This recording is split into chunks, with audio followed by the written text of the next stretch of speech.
questions. Question orale, the Honourable Leader of the Official Opposition. Mr. Speaker, for the first time in 60 years, rent is rising faster than salaries. That's according to the Bank of Montreal. After 8 years of this Prime Minister, rent has doubled, mortgage payments have doubled, and down payments have doubled too. Will the Prime Minister finally watch my documentary?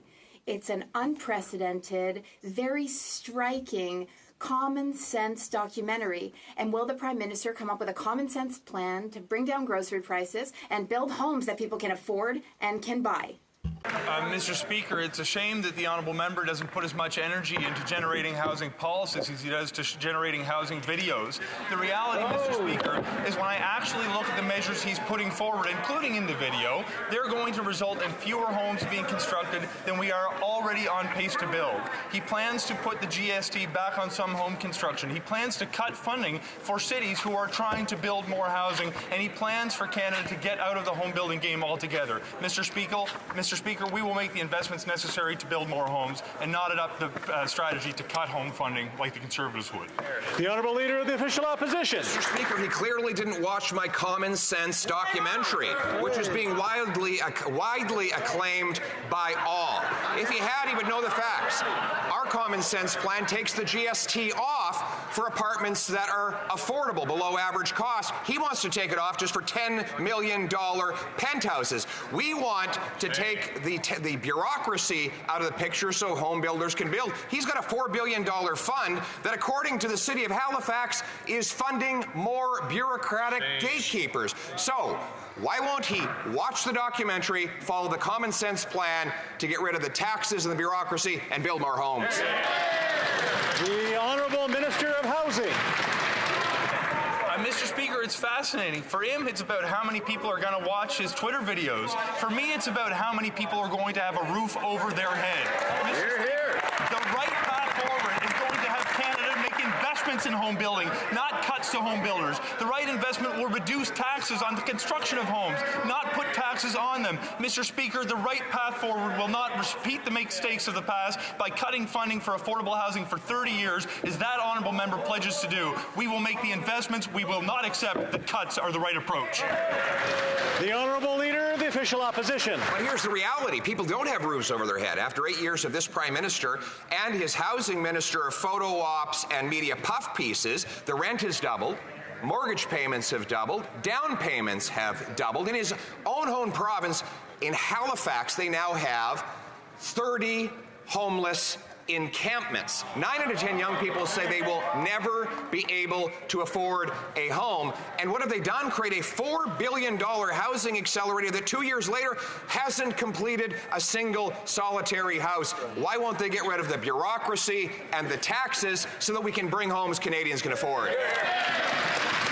The Honourable Minister of Housing. Mr. Speaker, the irony when I take criticisms about photo ops from that member is shocking, because he continues to use his opportunities to travel around the country on the government's dime to take pictures in front of projects that our government funded. Mr. Speaker, the reality is the fund that he is talking about has secured agreements that will change the way that cities are built, not just in Halifax, but in Moncton, Kitchener, Kelowna, Calgary, Vaughan, Brampton, Richmond Hill, London, Hamilton, the province of Quebec, and I will continue the more time he gives. The Honourable Leader of the Official Opposition. You know, all those homes and all those cities that he's talking about, they're all open concept. They have no walls, they have no windows, they have no roofs, they have no basements, no kitchens, no bathrooms. In fact, Mr. Speaker, other than that, they're the best homes you can imagine, and you'll have to imagine them because after 8 years, they still don't exist. So, instead of pouring billions of dollars into local government gatekeepers who block construction, why won't he follow my common sense plan to require cities boost housing construction by 15% a year or lose their money unless they beat the target and get a building bonus? Common sense. The Honourable Minister of Housing. Mr. Speaker, the honourable member's argument falls apart when you come to understand he ignores the good work that has been done since the National Housing Strategy was adopted in 2017. There are hundreds of thousands of homes that exist today that have been built or retrofitted as a direct result of government supports that have put them in place. Mr. Speaker, when you actually look at what the honourable member's policy will do, it will raise taxes on middle-class home construction. It will cut funding to cities who desperately need the infrastructure so they can build more homes, and he will remove support for affordable housing altogether, which is a cardinal sin we cannot repeat after a 30-year history where we should have learned those lessons. The Honourable Leader of the Official Opposition. A cardinal sin. It's time for that member to make a confession that since 2017, when they brought in this program, housing costs have doubled.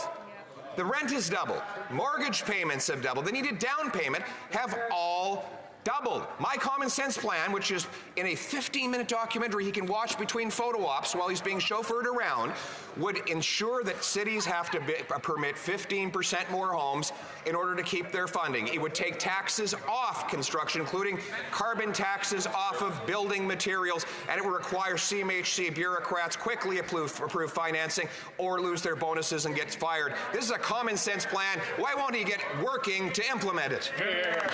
The Honourable Minister of Housing. I'm fond of the honourable member's soliloquies on biblical passages, Mr. Speaker. Somebody who read scripture in church growing up, and if there's one lesson I took, it's that we all have a responsibility to help the vulnerable members of our community. The reality is we have been investing since 2017 to put money in place that's actually going to support people who do not have a roof over their head, to build more affordable housing after 30 years of Liberal and Conservative governments not taking the issue of housing seriously. The honourable member plans to make cuts where we will make investment, and I know which path will put a roof over more of my neighbours' heads.